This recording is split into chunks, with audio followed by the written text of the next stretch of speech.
Hey friend, this is Jeric G, ang nagmamaranang yung friend, and welcome to my YouTube channel. In this video, another tutorial content na naman tayo. So kung ikaw ay interested, keep on watching. So, disclaimer lang guys, hindi pa po ako CPA. So, anything na sasabihin ko or ituturo ko in this video is based only on my understanding, based only on what I have learned during my undergrad and even during on my self-study. So, kung sa tingin mo meron ako nasabing concept na hindi tama, nagmamarunong ko pa sa nagmamarunong ng friend.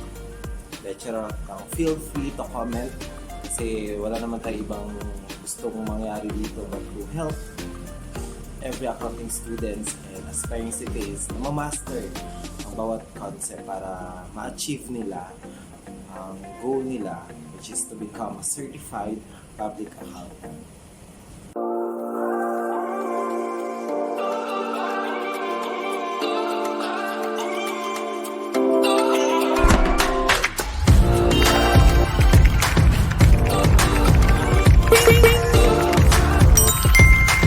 So in this video, I will be discussing with you the partnership dissolution, the concept, and I will be giving a sample problem.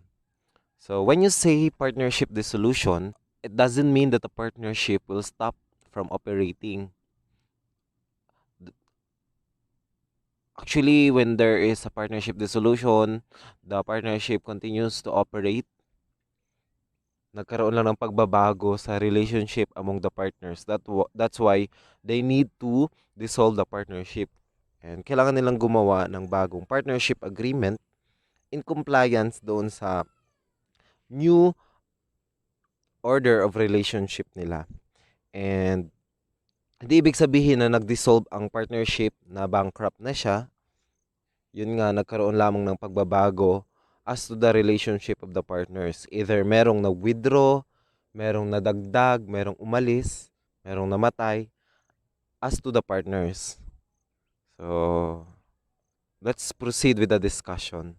So, dissolution, the change in the relation of the partners caused by any partner ceasing to be associated in the carrying on the business. Remember, sa partnership, dapat there is trust and confidence among the partners. So kung ayaw ng isa na makipag-partner sa inyo, then the partnership needs to be dissolved. And dissolution is different from liquidation. The dissolution, nagkaroon na ng pagbabago sa relationship ng partners. Sa liquidation, ito na yung sinasabi nating bankruptcy. Puro losses or kailangan na talaga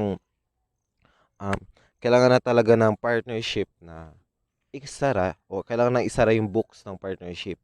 And the liquidation is the termination of business operations or the winding up of affairs. Dito na sa liquidation, dito mo na babayaran yung mga utang mo sa third parties, ibebenta mo yung asset mo kasi kailangan mo nang i-liquidate kasi tapos na yung operation nyo.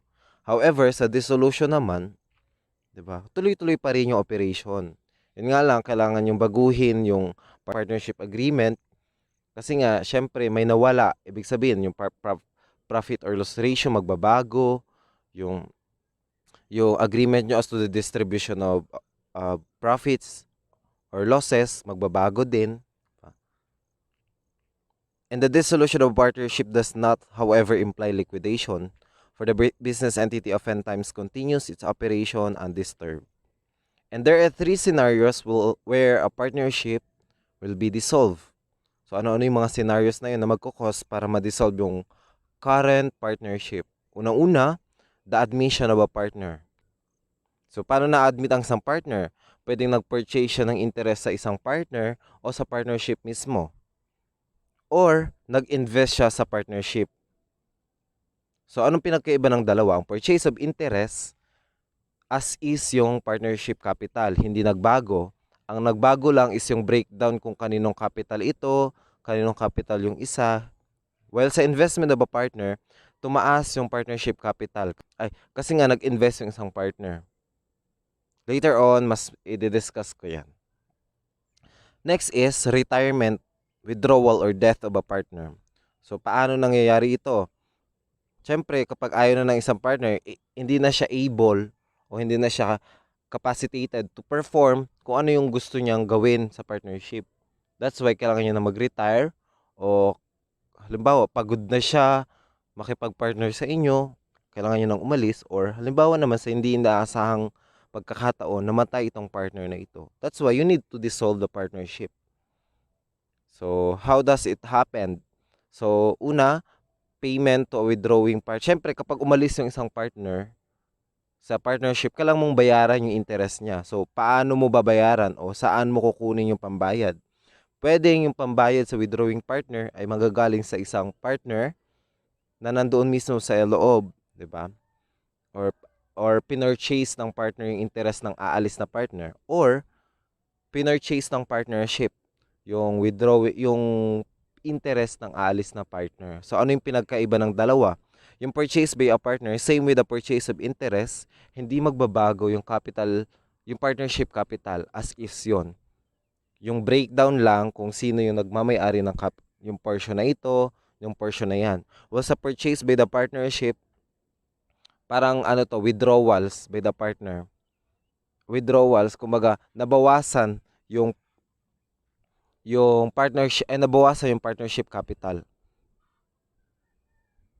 And lastly, the incorporation of a partnership. Of course, alam naman natin na sa isang business, dapat lume-level up.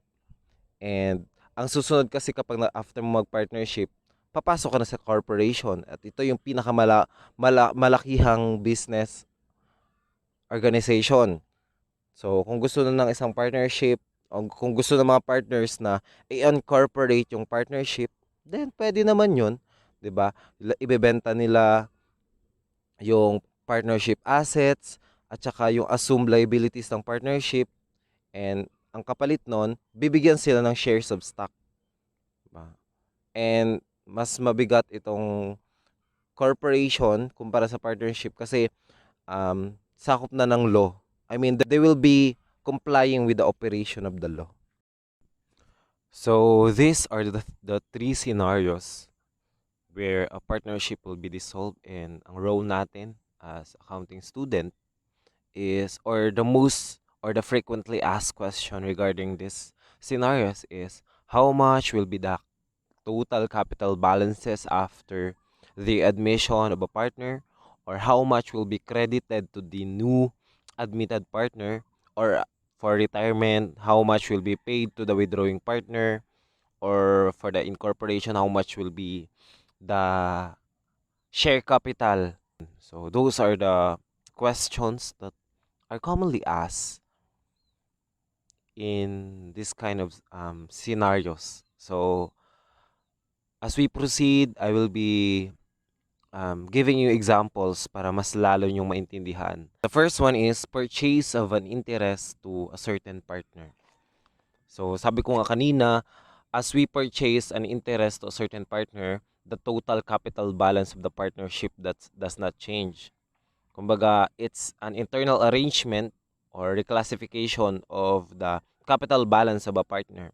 So merong partner na mababawasan at merong partner na madadagdagan. So here is the problem. So the following are the capital account balances and profit and loss ratios of the partners in AB partnership as of July 1, 2020. So kay A Capital, meron siyang 150,000 and meron siyang 40% P&L ratio to the partnership.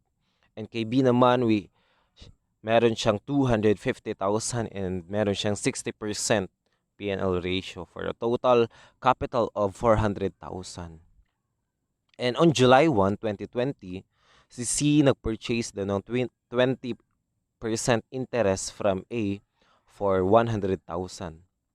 So the net asset of the firm as of this date approximate their value. So assuming daw na kung ano yung book value nila, yun din yung fair value. So walang changes.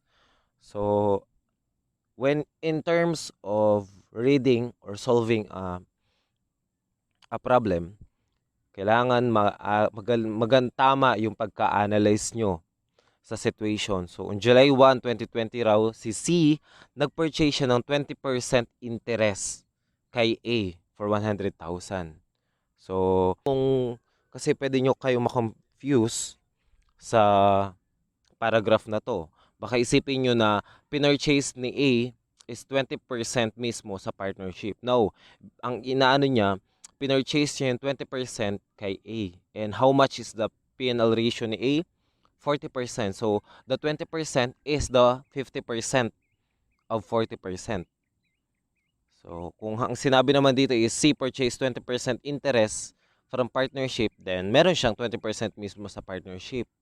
But since sinabi niya dito 20% interest from A, so si A mababawasan daw ng 20%. So, ang matitira is 20% kay A, 20% kay C, kay B naman is as is na 60%. So, how much daw?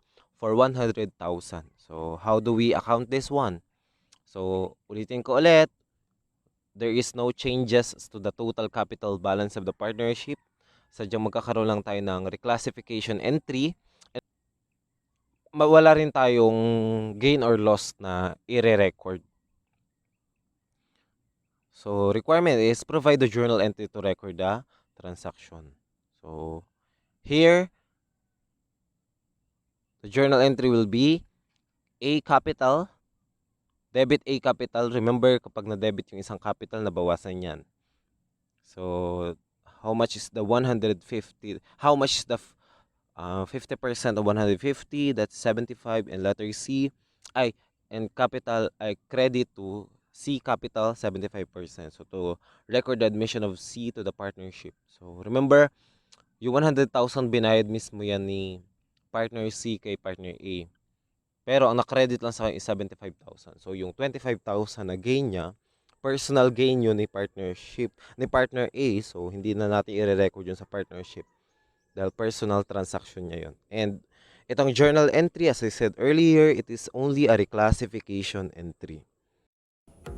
And that's it. I hope na nakatulong na naman itong tutorial content ko sa inyo. So if you find this video helpful, please subscribe to my YouTube channel. Like and share this video para marami pang accounting students at aspiring CPAs ang matuto sa konseptong ito. Thank you and see you on my next Nagmamarunong na Vids. Bye!